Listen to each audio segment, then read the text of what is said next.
Bonjour les amis et bienvenue dans cette nouvelle vidéo. Aujourd'hui, nous allons plonger dans une affaire qui met en lumière des problématiques profondes et malheureusement encore bien ancrées dans notre société. L'affaire Peliko ou l'affaire des V de Mazan. Ce procès, au-delà des faits, illustre des réalités sociales douloureuses, celles de la culture du V, du patriarcat et de la masculinité toxique. Pourquoi, dans une société moderne, malgré des preuves accablantes, les victimes de violences sexuelles ne sont-elles toujours pas crues? Pourquoi le système judiciaire et la défense semblent parfois se moquer des souffrances vécues? C'est ce que nous allons décortiquer aujourd'hui. Dites-vous que ce procès est bien plus qu'une simple affaire judiciaire. C'est le reflet d'un système où, les amis, le poids du pouvoir masculin continue d'étouffer la parole des victimes. Life is a winding road. No telling where it goes. Alors, tout commence dans le petit village de Mazan, dans le Vaucluse. Pendant près de 10 ans, Dominique Peliko, un retraité, a drogué sa femme Gisèle avec de puissants sédatifs pour la rendre inconsciente. Pendant ce temps, il invitait des hommes à venir la veiller, filmant chaque acte. En 2020, j'apprends que mon géniteur, mon père, la drogue depuis environ 10 ans à coups d'anxiolytiques et de somnifères pour abuser d'elle et la faire abuser par d'autres hommes. L'affaire éclate donc en 2021 lorsque Dominique Peliko est arrêté pour avoir tenté de filmer sous les jupes des clientes dans un supermarché et c'est ce comportement suspect qui attire l'attention des autorités. Il prend des bonnes prises de vue, votre téléphone. Il est en train de filmer sous votre robe. Si, vous portez plainte. Il est en train de filmer sous votre robe le téléphone comme ça, à l'instant. Sans l'intervention de ce vigile, l'affaire dite des viols de Mazan n'aurait peut-être jamais été révélée. Nous sommes le 12 septembre 2020 dans un supermarché de la ville de Carpentras. Dominique Peliko est surpris en flagrant délit par un vigile de l'établissement en train de filmer avec son téléphone portable sous les jupes de plusieurs clientes. Il est en train de filmer sous votre robe le téléphone comme ça, à l'instant. Vous portez plainte? Je suis là pour rigoler, on le suit à la caméra, ça fait 4 fois. Allez, police direct. Vous restez là, vous bougez pas. Madame, je compte sur vous portez plainte. L'homme de 67 ans, aujourd'hui accusé d'avoir drogué son épouse pour la livrer à des inconnus, reste mutique pendant toute la scène. Et les autres clients, putain, il n'aurait pas lu les retrouver, il y en a 3 autres. Vous êtes un gros dégueulasse, vous, en fait. Ouais, vous êtes un gros dégueulasse. Vous avez de la chance, je vous jure, c'est ma mère, je vous arrache la tête. On va les attendre en salle d'interpelle. Je prends vos coordonnées, je vous rappelle dès que la police arrive pour le dépôt de plainte. Parce que là, il faut aller jusqu'au bout. Hein. Les comportements comme ça, c'est... Là, il n'a pas pu effacer les vidéos, je l'ai confisqué le téléphone. Ouais, c'est la 3e fois qu'il le fait avec les dames. Parce que malheureusement, on n'a que vous là pour le flagrant délit. Les autres clientes, on a attendu que ça soit confirmé. C'est bon. À de suite, madame. Encore désolé pour ce qui se passe. Allez, vous venez avec moi. Lors de cette enquête, les amis, qui a suivi cette arrestation, la police a perquisitionné son domicile et découvre des centaines de vidéos des V de sa femme stockées sur son ordinateur. Ces vidéos explicites, enregistrées à son insu pendant qu'elle était inconsciente, permettent d'identifier les agresseurs recrutés sur des forums en ligne. D'ailleurs, il avait un dossier sur son ordinateur intitulé « Abus ». Bref. Les amis, l'horreur ne s'arrête pas là. Les enquêteurs découvrent des images où la fille de Peliko et ses belles-filles sont filmées en sous-vêtements à leur insu. Bien que les preuves de V ne sont pas claires dans leur cas, Peliko les a utilisées et filmées probablement pour ses propres plaisirs. Puis dans le commissariat, ils vont reconnaître mon visage, ils vont m'identifier puisque derrière, ils vont retrouver des photos de moi où je suis supposée dormir à moitié dénudée. Je sais que je ne dors pas et je pense que moi aussi j'étais soumise chimiquement. Simplement, il n'y a pas de preuve tangible. Donc, mon géniteur ne sera jamais poursuivi pour ça. Lui nie, lui dit que non, il n'a jamais soumis, en tout cas, il ne m'a jamais drogué à mon insu. Il dit simplement qu'il me photographie dans mon sommeil. De toute façon, les amis, ces images montrent une exploitation sexuelle flagrante autant pour moi. Cette affaire illustre un des aspects les plus sombres du patriarcat où le corps des femmes est réduit à un objet de domination et d'exploitation. Du coup, les amis, les dynamiques de contrôle exercées par Peliko sur sa propre famille reflètent une violence institutionnalisée où la culture du V est normalisée. En tout, 92 V ont été recensés, 83 violeurs potentiels, 51 ont été identifiés et inculpés. Ils sont en train d'être jugés pour leur participation, tandis que d'autres n'ont pu être formellement reconnus. Le procès actuellement en cours se déroule à Avignon et est d'une ampleur exceptionnelle. Les accusés sont des hommes ordinaires d'âge varié allant de 22 à 73 ans, exerçant diverses professions telles que pompiers, militaires, gardiens de prison, fonctionnaires ou même conseillers municipaux. Une grande partie des violeurs venaient de la région du Vaucluse et certains avaient déjà été condamnés pour d'autres crimes et dont les amis, cette affaire pose des questions importantes sur les violences sexuelles et les complicités silencieuses. C'est en fait, je vais dire ça comment, c'est en fait une démonstration flagrante de la culture du V. Pellico et ses complices se sont sentis en droit de disposer du corps de sa femme parce qu'elle était sous son contrôle. Ces hommes, pour la plupart issus des milieux respectables, se sont permis d'élever une femme sans défense, un acte qui pour moi souligne le sentiment d'impunité que renforce le patriarcat. Et si jusqu'ici tu n'as toujours pas saisi, dis-toi que la culture du V désigne cette idée qu'une série de comportements comme la minimisation des violences sexuelles ou la culpabilisation des victimes devient monnaie courante dans certaines sociétés.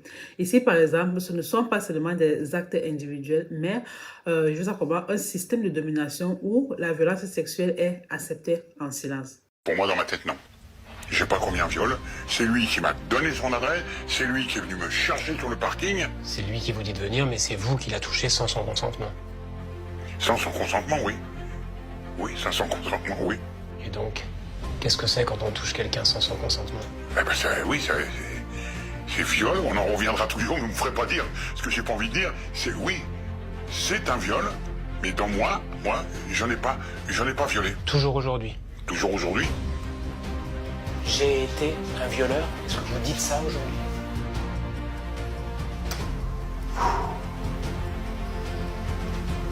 J'ai été violent.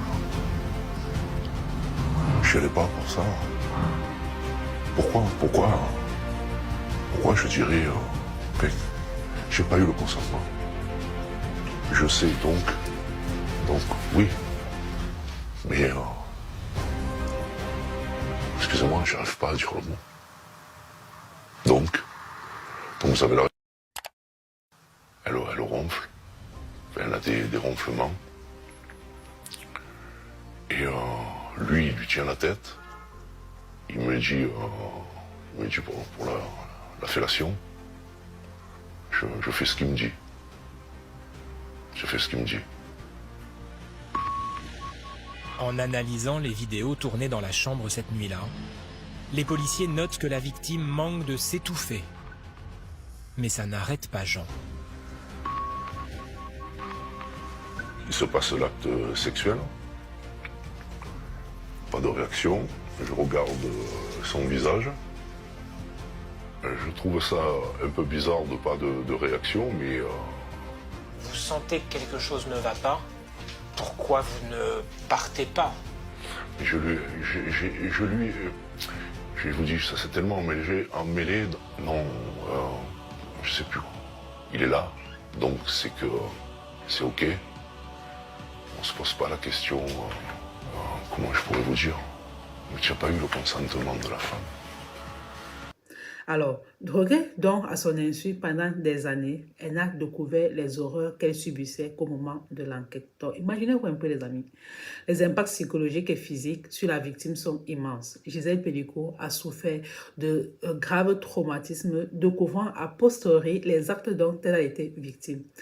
Elle a également contracté plusieurs maladies sexuellement transmissibles. Lorsqu'on avait notre maman au téléphone, régulièrement, on s'est aperçu à partir de 2015 qu'elle tenait parfois des propos incohérents. Parfois, on l'avait dans un état de léthargie un peu avancé, comme dans un état d'ivresse alors que ma mère ne boit pas une goutte d'alcool. On s'appelait le matin et elle me rappelait l'après-midi en ayant oublié de m'avoir eu au téléphone le matin même. Donc il y avait comme une forme d'incohérence du comportement et puis cet état un peu comme si elle était dans le brouillard et on ne comprenait pas. On lui a dit « Maman, va consulter parce que peut-être que derrière, il s'agit s'agit d'un trouble neurologique. On s'est posé la question d'un problème cardiovasculaire. On s'est posé la question d'un cancer logé quelque part. Et en fait, les investigations médicales n'ont jamais rien révélé. Et pour cause, en fait, on cherchait pas au bon endroit. Et le 2 novembre 2020, je reçois un appel en fin de journée de ma mère qui m'explique avoir découvert le matin même au commissariat de Carpentras que son mari, cliché à l'appui, la drogue pour abuser d'elle depuis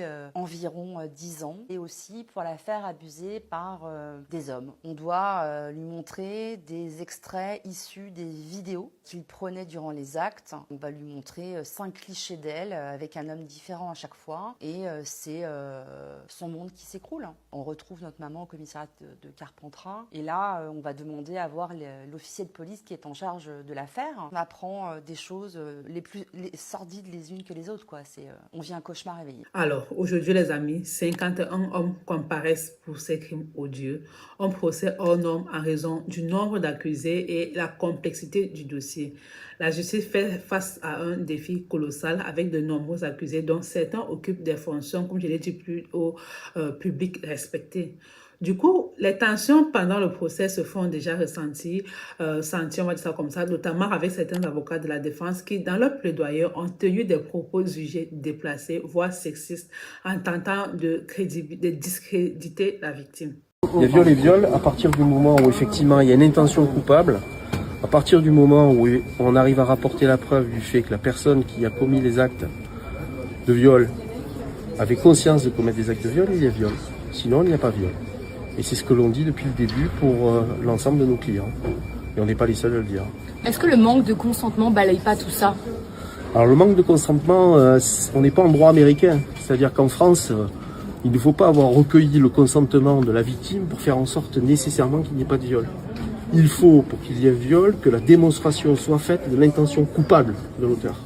Si l'auteur s'est trompé, s'est mépris, la Cour de cassation dit toujours qu'il n'y a pas de viol. Même quand elle est dans un coma, comme disait l'expert. Alors la question du coma, on l'examinera en détail pour savoir effectivement au cas par cas s'il y a coma ou pas. Nous le réfutons, nous ne sommes pas les seuls avocats à le dire. Nous réfutons cette analyse qui a été faite, qui a été une analyse partiale, on dirait presque partielle, par rapport à certaines vidéos et pas toutes les vidéos. Partie civile, pour les médias, c'est inaudible aujourd'hui de pouvoir effectivement envisager que ces hommes aient pu être dupés ou trompés.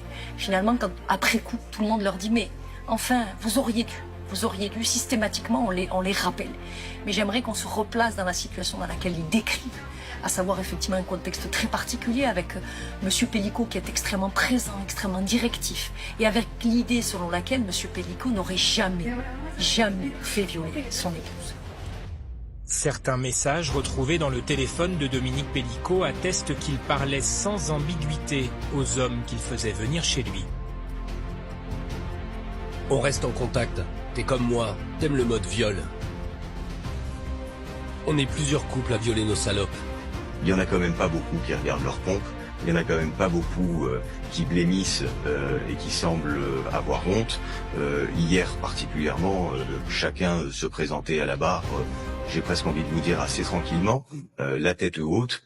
Eh bien écoutez, on va voir s'ils en sortiront la tête haute. Je pense que le visionnage des vidéos et la confrontation de leur ligne de défense avec les vidéos sera très intéressante, très instructive. Du coup, il faudrait rappeler que bien que la défense soit un droit fondamental, elle doit respecter la dignité de la victime et ne pas perpétuer la culture du V. C'est très important, les amis. Et en fait, cette affaire nous invite à repenser la manière dont la justice traite les affaires de violence sexuelle. Du coup, les amis, la question des limites de la défense dans ce type de procès est vraiment cruciale. Dans les affaires aussi sensibles, les avocats doivent défendre leurs clients sans verser dans la déshumanisation de la victime et la justice doit aussi s'exercer avec dignité, respectant la victime sans tomber dans la révictimisation, on va dire ça comme ça, ou la minimisation des faits. Alors, l'affaire d'Hervé de Mazan est pour moi, les amis, un symbole des luttes contemporaines contre le patriarcat et la culture du V. Elle montre que dans un village, les violences sexuelles peuvent être massives et insidieuses. La justice devra répondre avec fermeté et la société devra aussi continuer à se battre pour que de tels crimes ne soient plus tolérés. Cette histoire, les amis, nous rappelle à quel point la violence sexuelle reste un problème très profond dans notre société. Il est essentiel que la justice fasse son travail et que les débats autour de ces affaires se déroulent dans le respect et la dignité. Bref. Alors, l'affaire Mazan dépasse la simple chronique judiciaire. Elle met en lumière les dynamiques oppressives du patriarcat où le pouvoir et le contrôle sur le corps des femmes sont normalisés. Elle souligne également l'importance de la justice dans la lutte contre la culture du viol, mais aussi la nécessité de changer les mentalités. Ce procès, en fait, représente un tournant dans la prise de conscience collective et un appel urgent à combattre la violence sexuelle sous toutes ses formes pour protéger les victimes et aussi protéger leur dignité. Merci les amis d'avoir suivi cette vidéo. J'espère qu'elle vous aura plu. N'oubliez pas de vous abonner, d'activer la cloche notification pour être au courant quand je poste de nouvelles vidéos. Alors prenez soin de vous et surtout prenez soin de votre santé mentale. Bye bye.